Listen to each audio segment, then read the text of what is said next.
Congress party తిరుగులేని పట్టు సాధించడం, ఉనికి చాటుకోవడానికే బీఆర్ఎస్ కష్టపడటం మేమున్నామంటూ గుర్తు చేసిన వామపక్షాలు బీజేపీ, టీడీపీ ఈ ఏడాదిలో ఉమ్మడి ఖమ్మం జిల్లాలో కనిపించిన పొలిటికల్ సీన్ ఇదే. 2024 చివరికి వచ్చిన వేళ ఈ ఏడాది రాజకీయంగా ఉమ్మడి ఖమ్మం జిల్లాలో నెలకొన్న పరిస్థితులపై స్పెషల్ స్టోరీ.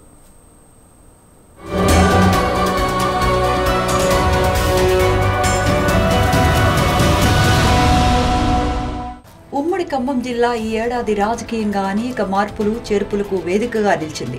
ప్రధానంగా తెలంగాణ అసెంబ్లీ ఎన్నికల్లో గెలిచి మంచి జోష్ మీద ఉన్న కాంగ్రెస్ పార్టీ పార్లమెంటు ఎన్నికల్లోనూ సత్తా చాటింది. తెలంగాణ అసెంబ్లీ ఎన్నికల్లో ఉమ్మడి జిల్లా పరిధిలో ఉన్న 10 అసెంబ్లీ సెగ్మెంట్స్లో 9 చోట్ల విజయం సాధించింది హస్తం పార్టీ. భద్రాచలం నుంచి బీఆర్ఎస్ తరపున ఎమ్మెల్యేగా గెలిచారు తెల్లం వెంకట్రావు. లోక్సభ ఎన్నికల సమయానికి ఆయన సైతం కాంగ్రెస్ పంచకు చేరారు. అసెంబ్లీ ఎన్నికల జోష్తో పార్లమెంట్ ఎలక్షన్స్కు బరిలో దిగిన కాంగ్రెస్ జిల్లాలోని 2 ఎంపీ స్థానాలైన ఖమ్మం, మహబూబాబాద్ను కైవసం చేసుకుంది. ఇక్కడి నుంచి హస్తం పార్టీ తరపున బరిలో దిగిన రామసహాయం రఘురామిరెడ్డి, బలరాం నాయక్ బంపర్ మెజార్టీతో విజయం సాధించారు. కాంగ్రెస్ జెండా మరింత రెపరెపలాడించారు.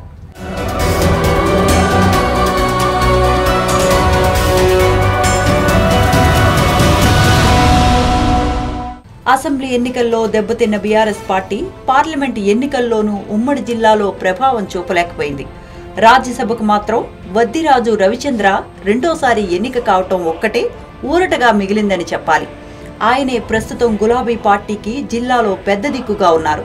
కాంగ్రెస్ పార్టీ బలంగా ఉండటం, అధికారంలో ఉండటంతో కారు పార్టీ ప్రభావం ఇక్కడ దాదాపు శూన్యమనే చెప్పాలి. కేవలం అధినేతల పుట్టినరోజులు, ఇతర చిన్నా చితకా కార్యక్రమాలు చేపట్టడం మినహా గులాబీ పార్టీ నాయకులు చేస్తోంది ఏమీ లేదన్న వాదన వినిపిస్తోంది.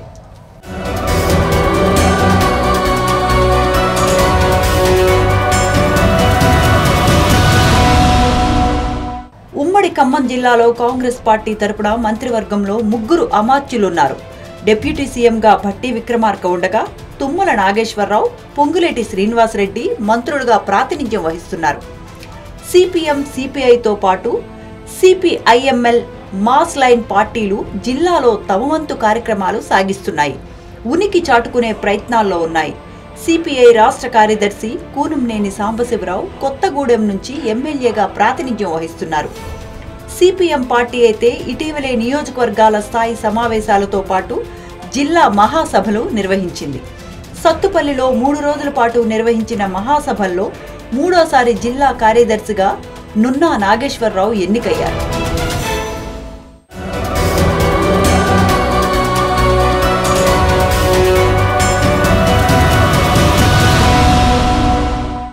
ఏపీలో టీడీపీ, జనసేన, బీజేపీ కూటమి అధికారంలో ఉండటంతో ఆ ప్రభావం ఉమ్మడి ఖమ్మం జిల్లాలపై పడింది. ఎన్నికల్లో టీడీపీకి బీజేపీ మద్దతిచ్చింది. ఫలితంగా అసెంబ్లీ ఎన్నికల్లో ఒక్క సీటు గెలవకపోయినా 16,000కు పైగా ఓట్లు తెచ్చుకున్నారు ఆ పార్టీ అభ్యర్థి. లోక్సభ ఎన్నికలకు వచ్చేసరికి బీజేపీ అభ్యర్థి ఏకంగా 1,18,000 ఓట్లు సాధించడం ప్రాధాన్యత సంతరించుకుంది.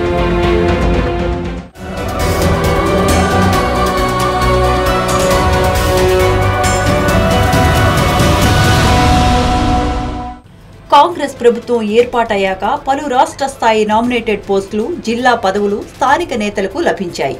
రాష్ట్ర గిడ్డంగుల సంస్థ చైర్మన్ గా రాయల నాగేశ్వరరావు, నీటిపారుదల అభివృద్ధి సంస్థ చైర్మన్ గా మువ్వా విజయబాబు, అటవీ సంస్థ చైర్మన్ గా మాజీ ఎమ్మెల్యే పోదెం వీరయ్య, హస్తకళల అభివృద్ధి చైర్మన్ గా నాయుడు సత్యం నియమితులయ్యారు. డీసీసీబీ, డీసీఎంఎస్ సహా మరికొన్ని పదవులు హస్తం నేతలను వరించాయి.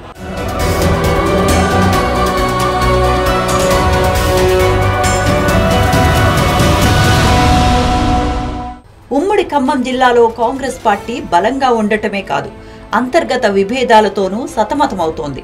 ఉప ముఖ్యమంత్రి బట్టి విక్రమార్క, మంత్రులు తుమ్మల నాగేశ్వరరావు, పొంగులేటి శ్రీనివాసరెడ్డి తమ దారులు వేర్వేరు అన్నట్లుగా సాగుతున్నారన్న విమర్శలున్నాయి. మంత్రులు చాలా వరకు ఉమ్మడిగా కార్యక్రమాల్లో పాల్గొనకపోవటం, అంతర్గతంగా తమ కేడర్కే ప్రాధాన్యం ఇవ్వాలని చూస్తున్నారన్న అభిప్రాయం వ్యక్తమవుతోంది. ఏకాభిప్రాయం లేకపోవటం వల్లే ఇంకా మరికొన్ని నామినేటెడ్ పదవుల భర్తీ వ్యవహారం పెండింగ్లో ఉందన్న టాక్ వినిపిస్తోంది.